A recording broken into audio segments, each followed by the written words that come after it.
Welcome to this special episode of Techopia Live. I'm Michael Kern from the Ottawa Business Journal. Thank you very much for joining us today.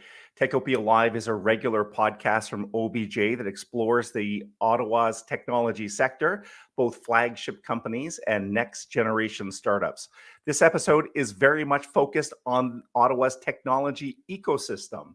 And our title is one that really intrigues me. It is Ottawa, the Next Innovation Story. Let me set this up a little bit with a food analogy. Ottawa has all the right ingredients and the right chefs in the local ecosystem. Think about industry, technology, academia, government, that is. But how do we assemble all those ingredients to deliver an award-winning dish? Today, we're branding the show with the hashtag Mission Innovation. And sometimes I think the term innovation is thrown around a little bit without many specifics. It's a little bit of a nebulous term. Well, a good part of today's show will focus on real life examples right here in Ottawa. And these examples involve world-class technology companies doing partnerships with the region's biggest post-secondary institution. I hope I've piqued your interest. It's going to be a great conversation. Our guest today is the Associate Vice President of Innovation Partnerships and Entrepreneurship at U Ottawa. He has stick-handled some very noteworthy partnerships over the past several months. We're going to be taking a look at those. Please welcome to the show, Guy Levesque. Hello, Guy. Hi, Michael. Thank you so much for having me today. I'm looking forward to our conversation. I am looking forward to this too, Guy. It's going to be a really good one. So, Guy, as I said, I presented your title to people, but give us a little bit more information on your role at U Ottawa. Yes, Michael. So it's a bit of a mouthful. I'm the Associate Vice President, Innovation, Partnerships, and Entrepreneurship. And really my role, leading a team, which I call the Innovation Machine, is to explore, find, discover opportunities for partnerships and collaborations that will have a tremendous impact and benefit for our university, our students, our professors, but also our local community here in Ottawa. And I want to tell people where you're seated because it's very relevant. In fact, in topic 3, we're going to dig into of some of the details around this. But you're seated in the Smart Connected Vehicle Innovation Center in Canada North. And that's an example of what U Ottawa is trying to achieve out there in Canada North. So give us a few high-level details on your mission in Canada North. Sure. Thanks, Michael. So we've been in our satellite campus in Canada North now since 2018, and I'm right in the middle of the first ever academic industry research lab in Canada North. And the reason we're here is because we are a bridge for the Canada North Technology Park, the largest technology park in the country, to the University of Ottawa, and also the bridge to the University of Ottawa community to Canada North. That's great. That's great, Guy. So I think that provides us with some really good context to dive into our topics. As always, we've divided the show into 3 easily digestible topics, and we're going to walk our viewers through the agenda here. Topic number 1 is the innovative partnerships at U Ottawa. I really want to talk about those. There's a couple great examples, Guy. Topic number 2 is CAV innovation at U Ottawa. In topic number 3, we're looking at life sciences research and innovation at U Ottawa. And then in after the third topic, we're going to take a look at some questions from our audience. And if you are watching this live, you can comment and ask questions on LinkedIn, YouTube, Twitter, Facebook. Wherever you're watching, you can ask the question, and we have a way of identifying those, and I'll look to moderate some. That will happen sometime around 12:25, 12:27. So, Guy, let's get right into this. I'm excited to explore this with you. Topic number 1 is just mentioned is innovative partnerships at U Ottawa. And we teased a second ago some real life partnerships. You've done one with IBM, one with Telus. Guy, tell us about these partnerships and why they're important. Thanks, Michael. Part of the challenge was to figure out which few partnerships we could discuss today. And I've chosen 2 that are pretty significant, not only for the university, but for Ottawa as a community. And so one is in the area of cybersecurity and cyber safety, and the other one is about creating a 5G-enabled campus. If I step back just a few seconds ago, you talked about innovation being a bit of a nebulous term that means different things to different people. So, just to give you a sense, I'm part of a big team that I call the Innovation Machine. We're on a mission innovation at the University of Ottawa, and that really is a quest for continued improvement and finding out, discovering things that will produce a big impact on the community, on our university, and also has long-lasting benefits. Our team kind of creates the means, the space, and the tools to allow people to do things they would have not been able to do previously. So the two examples we have today are the creation of a first of its kind academic commercial partnership with IBM to create a unique, fully immersive cyber range at the University of Ottawa. And a cyber range is a place where we do lots of training, professional development for our students, for staff, for professors, but also most importantly, for our public servants who are dealing with cybersecurity and cyber safety issues on a daily basis at the municipal, provincial, federal level, with our private sector partners and allies who are also constantly have to be on their toes regarding cyber threats and cyber attacks from around the world. And we know that reading the papers every day, these attacks are prevalent and are growing in size, scale, complexity, speed every day. And so when we talk to all of our colleagues, allies, and partners in the Ottawa region, cybersecurity came up always as a top priority, going concern, growing concern. So we decided, what better way than to have a significant impact on the community, but to create this first-in-class, first-in-Canada, fully immersive cyber range to allow a ton of training to happen over the course of the coming years. That cyber range is going to start construction in the next few weeks, and by late this year, early next year, we will have our first people coming through to really take advantage of real experiential training so that our cyber literacy as a community and our cyber savviness will increase significantly. And we use the term cybersecurity and cyber safety because it's not just on the technology side or the IT side or the software side. It's also about management, communications, managing crisis, and crises from a management and an organizational level. So our cyber range will allow a full range of training experiential opportunities in conjunction with our key partner, IBM. So that's the first partnership I wanted to discuss. And the next one is Telus. So, and by the way, I just want to comment on cybersecurity that you're bang on when you say that there is so much room for research and development and training in cybersecurity. It really will become, I think, one of those vital issues to not only universities and public institutions but private companies. So, you hit the nail on the head, as they say. Also, Telus. So 5G, Guy. This is, Ottawa has this tremendous opportunity in 5G, right? But we need the students and the know-how and the learning. Tell us about what you're doing with Telus. So I'll tell you what we're doing with Telus. So Telus is our primary 5G partner. We are just in the design and deployment phase of our 5G infrastructure to make our campus a 5G-enabled campus, one of only a handful of universities across the country who have struck these strategic partnerships. And the reason is quite simple. 5G is going to be such an enabling technology that will affect every facet of our lives, and especially in a university community, from the classroom to the research lab to the services we offer to the way we manage and support and operate our infrastructures and our buildings and becoming a smart campus. 5G is a tremendous enabling technology.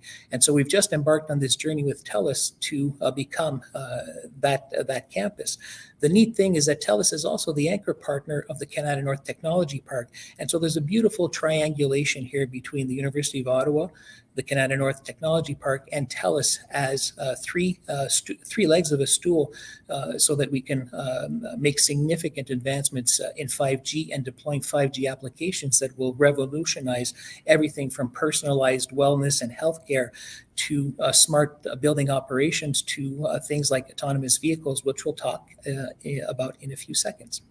Yeah, and again, you've hit it right on, Guy. When I think of 5G, specifically from the telecommunications providers, they've made these investments in hundreds of millions or billions of dollars in infrastructure, and they're still figuring out what applications will be the winning applications. So the fact that you are bringing both industry and academia together, and of course having students at the center of that, I think it's brilliant, right, Guy? Yeah, precisely. We've got 45,000 students on campus from 140 different countries, and the student experience on campus can always be improved. And 5G has that potential to improve everything from the service at the cafeteria to booking and reservation and tuition fee payments and everything in between. So for us, the 5G capabilities that we will be bringing on board over the next 24 months are going to have tremendous impact on being able to serve our community, students, professors, researchers, staff, in a much more intelligent and efficient way. That's great. So listen, we're going to move to topic number 2, Guy. And before we do that, I just wanted to remind people, if you got questions, if you got a comment, you're welcome to do so on the social media channel that you're watching us on. Guy, so topic number 2, and we teased it just a second ago, is CAV innovation at U Ottawa. And when it comes to connected automated vehicles, we know Ottawa has a very special opportunity, and that's because we have several companies working in CAV, and of course, it's well known that we have some test facilities. So we have a bit of a head start, if I could put it that way. Now, to even give us propel us further into the future, Guy, U Ottawa has created, as you indicated before, the first academic and industry research lab at Canada North.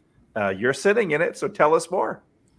Great, thanks, Michael. So in fact, I'm sitting right in the middle of a cage, which is a drone cage that will allow the professor who's leading this research lab, Professor Burak Kantarsi, and his group of about 17 to 18 students, which continues to grow, I think, on a monthly basis because he has so much success and partners. 13 Canada North technology partners are here.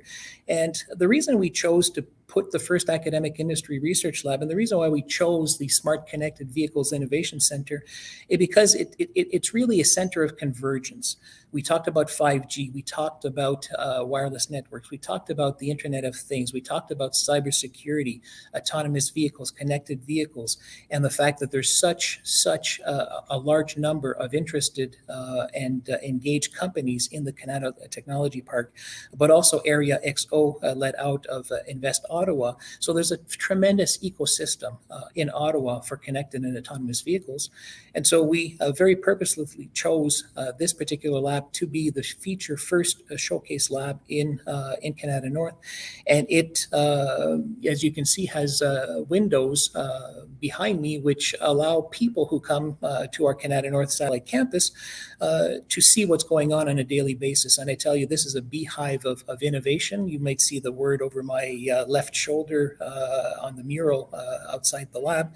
And so this lab really is the nexus of the convergence of Internet of Things, 5G, cybersecurity, autonomous vehicles. And so what better platform to showcase the tremendous talent we have for our students, from undergraduates all the way to postdoctoral fellows, who are really working on leading edge applications surrounded what is now being called cyber physical systems. And so it's not just about autonomous vehicles or connected vehicles, but all sorts of systems that need to talk to each other in an intelligent, real-time, secure, reliable, and highly efficient manner. And so thinking of traffic signals, vehicles, pedestrians, other external factors, all interacting on major public roads, all of these things have to understand who they are, what they're doing, so that we can create what's truly called level 5 autonomy for having autonomous vehicles. And Canada North is a hotbed of that in Ottawa and in the country. We should point out we've cleared all the students and people out of the lab so we can focus on you, Guy. So I heard your point about the beehive of activity there. Is it fair to assume that some of the people in the lab would be working very directly with some of the private sector companies in Canada North on a daily basis, or conducting research or tests for them? Correct. So I think I quoted the number of 13. There are 13 different Canada North technology partners who are working in a formal partnership relationship with the lab. Many of the students are involved in individual projects with each of these partners, and some of these partners are now coming into what I would call broader consortia to tackle much larger challenges such as reliability and security of things like microgrids that feed the power to these cyber physical systems. And so we have a tremendous growth just in the last year. The lab opened up in the fall of 2020, right in the middle of the pandemic, and that has not stopped us from increasing and expanding the level of activity. And so, as I told you about the 15 to 17 students at the Professor Kantarsi's lab research team, that continues to grow on a monthly basis because of the partners coming on board. And I guess an underlying premise of today's show too is that Ottawa and other post-secondaries are vital for providing talent. We're talking about something that's, I think even more complex in terms of feeding the innovation ecosystem. But I guess I was going to ask, these students that are eagerly going to be hired by these companies, I presume, like they're so integrated through their studies that they're an easy hire, if I could put it that way. Yeah, absolutely, Michael. And in fact, one of the opportunities and one of the objectives of being a good neighbor at the University of Ottawa within the technology park is to create a place that becomes sticky. So that students that we train in our undergraduate programs come and do some real world leading edge applications that are really meaningful and impactful, and give students the opportunity and the visibility in what it means to work in a technology park. And so the vast majority of these students, while they may go on to do a PhD or a postdoc elsewhere in the country or internationally, the experience that they have here as pioneers, because they are the first students in the first academic industry research lab, are likely and very strongly creating ties to Canada North and a place where they'll want to live, work, learn, and play. It's great, and I know there's already been a question on it that we'll come to, and again, we'll be in our question and answer session in about 7 or 8 minutes. So again, keep sending some of those questions our way. So let's just summarize. We've talked about 5G, and we've talked about cybersecurity. We've talked about CAV, and in our third topic, I think we're going to explore something that, my goodness, is front and center as hopefully the pandemic winds down, which is life sciences. Research and innovation. That's our third topic. And the pandemic has really put a spotlight on health and research, and really underlined its importance. Once again, Ottawa has big plans. As I'm driving down the 417, I always see this brand new building at Lees Avenue rising up. I can't believe the speed of construction, by the way. And that's a related to what we're going to talk about here. Plus, there's another building coming at Ottawa next year. So bring us up to speed, Guy, and Ottawa plans when it comes to life sciences and innovation. Thanks, Michael. In fact, the university has undertaken a significant generational project around life sciences, medical sciences, and health sciences. So you talked about the speed at which our Faculty of Health Sciences complex is going up at the 417 and Lees intersection, where the Ottawa Gigi's and the Dome is located by the Rideau River. So that's a $130 million investment, about 230,000 square feet of health sciences teaching and research space. That is the first visible, tangible element of our life sciences research and innovation strategy. The second one is on our health campus, where our Faculty of Medicine is located right next to the Children's Hospital of Eastern Ontario and the Ottawa Hospital. So that health complex, we're going to be putting up the building, which is on the banner there, the Advanced Medical Research Center, which will also have a fully dedicated floor towards health and life sciences innovation. So a place of incubation, of training, of acceleration, so that our companies that are starting up in Ottawa, and there's a thriving, growing portfolio of medical, life sciences, pharma companies growing in the Ottawa region that we don't necessarily know enough about. And kudos to the Ottawa Business Journal and the work that you do to promote and tirelessly promote this thriving ecosystem of startups and spin-offs and companies that are having tremendous success here. And so this is a generational investment by the University of Ottawa, sum total about $400 million of new research, collaboration, collision space for life sciences research and innovation. And really, the future of our country, as we've seen in the pandemic, as you mentioned, is about building resiliency and the ability to pivot and work very quickly to address some of the pressing challenges that global diseases and population health have gripped us with over the last 2 years. And, we hear of next pandemics who will be coming our way. So being prepared is critical. And the Advanced Medical Research Center and the 200 Leeds Campus for Health Sciences are going to be critical components of building the Ottawa resiliency around manufacturing of therapeutics, but also clinical trials so that we can speed the adoption and approval process of critical medicines and therapeutics, as well as training the next generation of health professionals that either deliver frontline care, but also involved in developing all of the applied R&D and deployment of these new medical innovations that are ripe for the picking here at the University of Ottawa and in our community of Ottawa. That's excellent. And again, in close proximity to both CHEO and University of Ottawa and integrated. So, I mean, I think that's kind of a central theme. There's a connectedness that you're building, whether it's 5G or whether it's CAV or whether it's cybersecurity. These partnerships are really kind of tightening up that ecosystem. And that's why, we're kind of framing the story as we did about mission innovation, right? These are significant things happening that should boost Ottawa and allow us to level up, if I could put it that way. Yeah, absolutely, Michael. So, in my role, I have an institutional hat that I wear. So I'm looking at things from an institutional, from an ecosystem perspective. I don't want to undermine or pass over the fact that, the 1,300 professors and the 2,500 clinicians in the University of Ottawa ecosystem have been doing tremendous research work and training work for the past 20, 30, 40 years. So, I'm just adding a new layer in our mission innovation that is maybe a bit more strategic, a little bit more on the big pieces that are generational in perspective and vision. And so combining what's happening at the ground level of research in individual research labs and research teams and partnerships that have gone on for 20, 30, 40 years, we're adding the innovation machine that I'm part of is adding that institutional layer, that strategic layer that will allow us to capitalize on all of these tremendous assets that we have locally.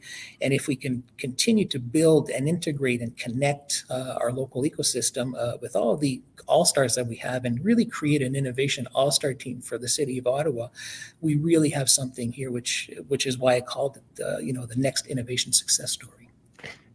And we'll go to our questions in just a second. So please keep firing those off to our audience. But Guy, just to zoom out, you made me think of something. So if we think of on a global basis, the real noteworthy innovation centers, whether Silicon Valley or Boston or that, I think what we always see is a tight relationship between academia, research, and the private sector, and in some cases, public sector. So what you're doing here is again, really foundational to advancing the city and its technology sector. Yeah, absolutely. And if I can just share a quick anecdote, when my vice president, research and innovation, Dr. Sylvain Charbonneau, made the case to our board of governors back in 2017 that we should really have a presence in Canada North, for example, there was concern that perhaps the board would not react favorably to that request or that case. And the overwhelming response was, well, why haven't we been there for the last 10 years? And so that gave us the on-ramp, the support, and I think the permission to really start exploring, to pushing the boundaries of the local ecosystem and how the University of Ottawa can play its role. I mean, we are in the middle of a bilingual G7 capital, the heart of policy and decision-making with the federal government. And so really, there are only a few pieces that we need to continue to push on to really make this the next innovation success story. And so we have to be positive about our story. We often talk about Ottawa as, well, Ottawa's a government town. It's not an innovation town. It's this, it's not that, it's this, it's not that. And I think we just need to infuse a little bit more positivity around our innovation talent. We have more talent per capita than the Silicon Valley. So 12% of our workforce is in the technology workforce. Yes, in the public sector with the federal government, but also here in the 540 companies in Canada North. We need to increase the visibility, which is what the Ottawa Business Journal is doing tremendously well and tremendously proactively. And then we have to increase the connectivity, and that's I think essentially the takeaway message that you just shared a few minutes ago, and that will create attractivity for people from outside coming to Ottawa, coming to the University of Ottawa to say this is a place where innovation happens. And so there's a bit of a recipe here, and we're on a really good track, and we just continue to work at it. We're back to our food analogy. I like it.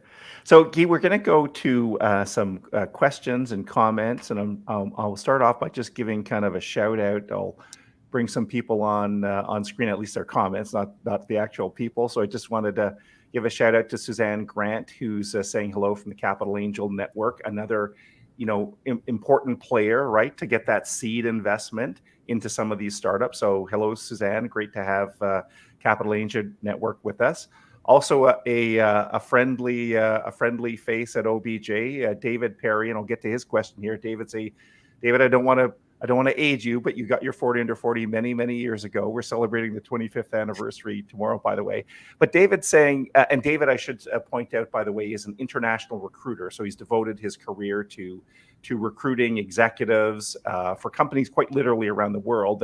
And he's saying, what's the plan to keep the students in Ottawa? That's an interesting point, Guy. Yeah, so absolutely. Supply and demand issue continues to exacerbate.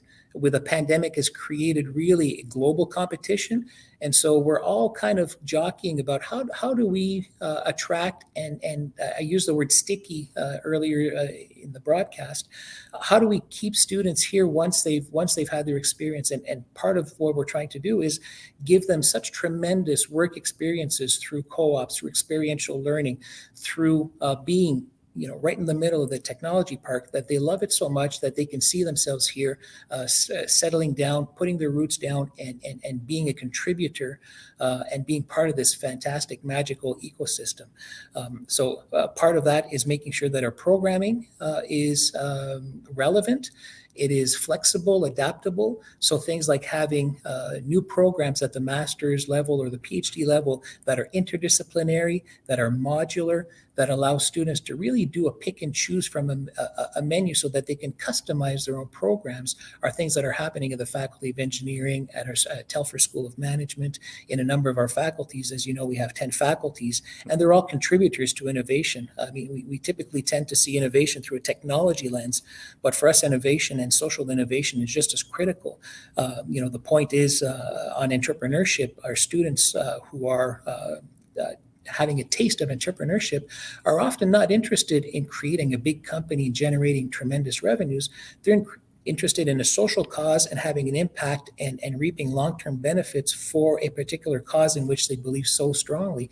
And so for us, it's all about creating a special experience for the student that they want to stay in Ottawa and be a contributing member of this the ecosystem. And of course, we can't do it alone. Yeah. University of Ottawa's got a finite number of students and student seats, the other post-secondary institutions too, but there's over 100,000 students in the Ottawa in the post-secondary education system, and still there's 1,000 empty vacant positions in Canada North as we speak. And so, a demand will certainly far outstrip supply for a long time, and our job is to grow the supply side as much as we can. We have a bunch of questions coming in, Guy. So maybe I'll coach you to keep your questions short. We could probably go to 1 o'clock with some of these questions.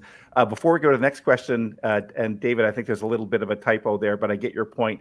David saying, some of the companies need to recognize they need to make offers to students. I think it means to say 6 to 18 months ahead of graduation.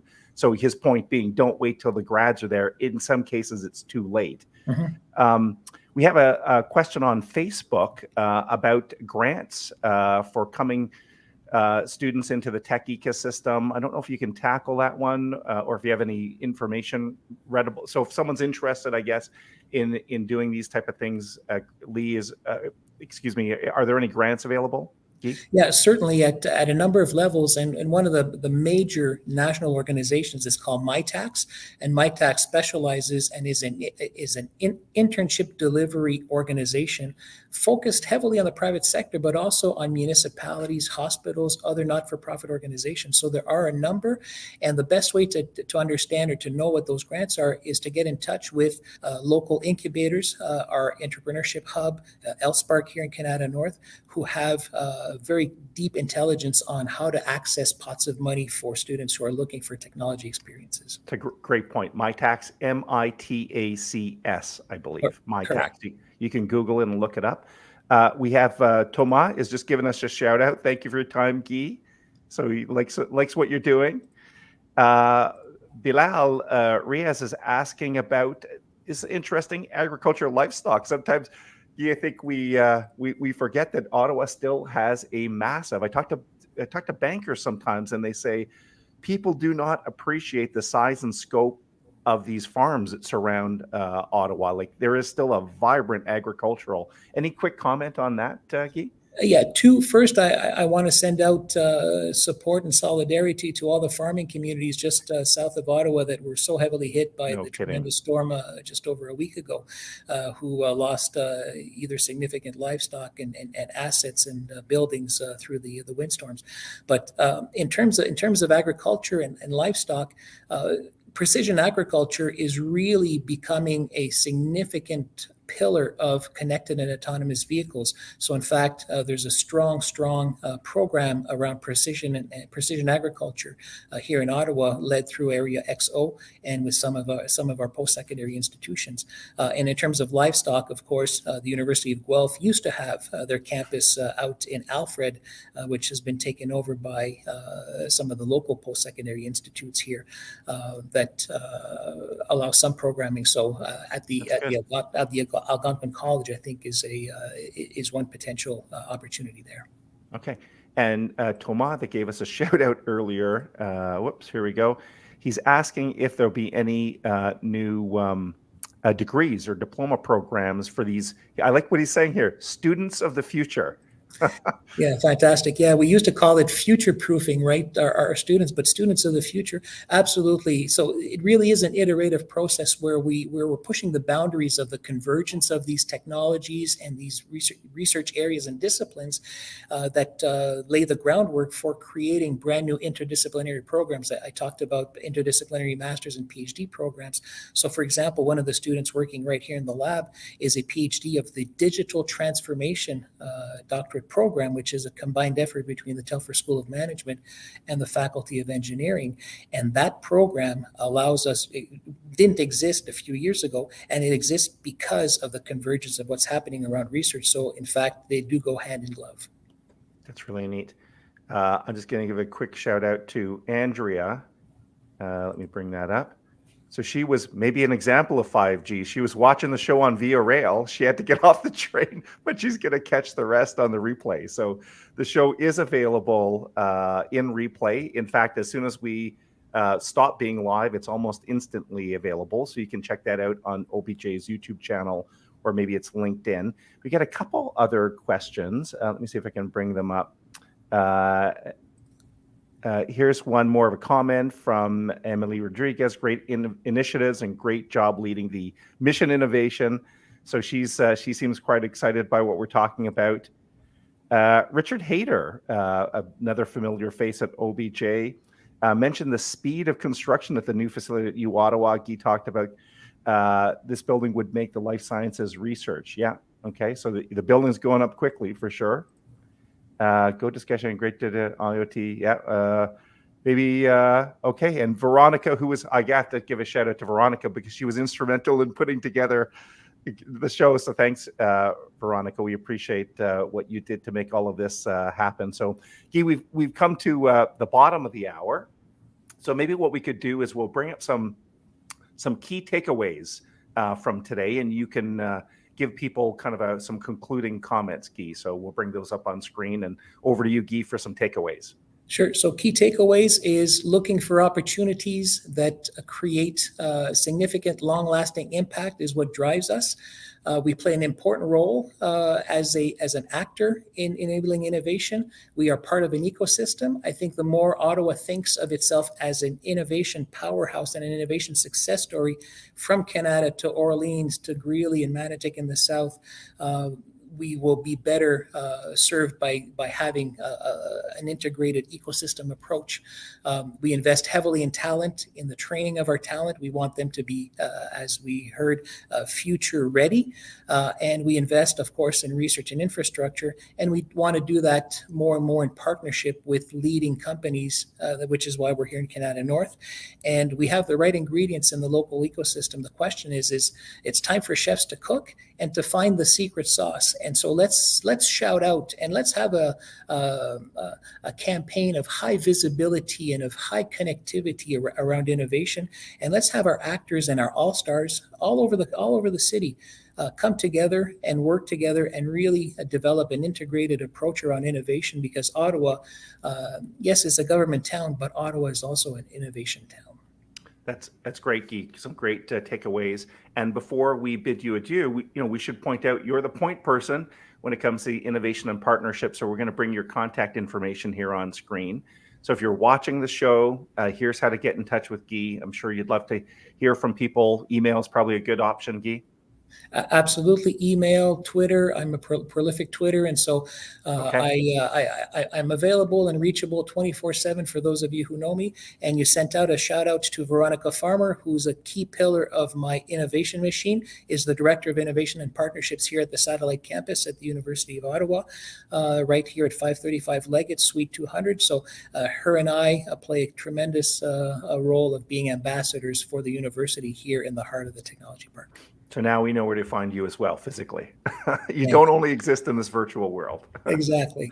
All right. Well, listen, Guy, that's all the time we have for today. But I just want to say that, it is, the post-secondaries are so vital, so foundational to what we're trying to achieve in our technology sector here. So a big thank you to you and all of the professors and staff and planners at U Ottawa who are pursuing this vision of this innovation vision, mission innovation. So thank you very much, Guy.